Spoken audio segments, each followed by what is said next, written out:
Bring in our next guest right now to talk about this. CEO of Henry Public Relations and Newsmax contributor Bryan Leib. He's also among those who have left their positions at Heritage following Roberts' remarks. Bryan, welcome into Newsline. It's good to have you. Thanks, Bianca. Good to be here.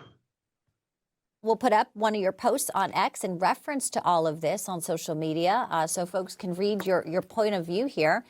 And you're saying that you have a couple bridges in Brooklyn to sell people if you don't believe that Kevin and Tucker had been up for the last year.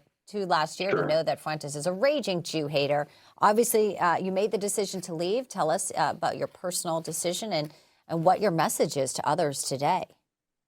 Well, the reason for the post that you just saw on the screen was a reaction that I had after Kevin Roberts publicly said that he, as the CEO of the Heritage Foundation, doesn't really watch the news too much. He's more of a sports guy, and that he didn't really know what his friend Tucker Carlson was up to or didn't know much about Nick Fuentes.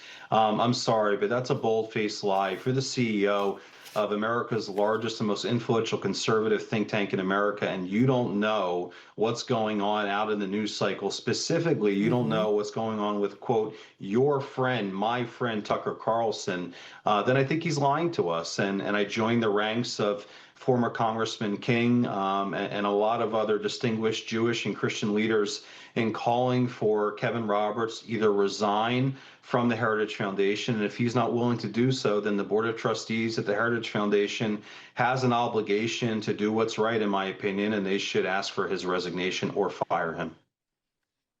Bryan, the latest turn of this is Catholic college by the name of Walsh University has canceled an upcoming presidential thought leadership series discussion with Heritage Foundation President Kevin Roberts. So a Catholic university taking a stand against anti-Semitism. Do you expect more of that? I certainly do, and this is going to keep happening. Listen, Tucker Carlson has become a lightning rod for every type of controversy that you can possibly think of over the last year, and now he is the nation's #1 lightning rod for anti-Semitism. I'm not sure really what Tucker's main goal is here, but one thing is for sure: anti-Semitism is growing amongst the Republican Party. It has most certainly taken a foothold on the other side, on the left.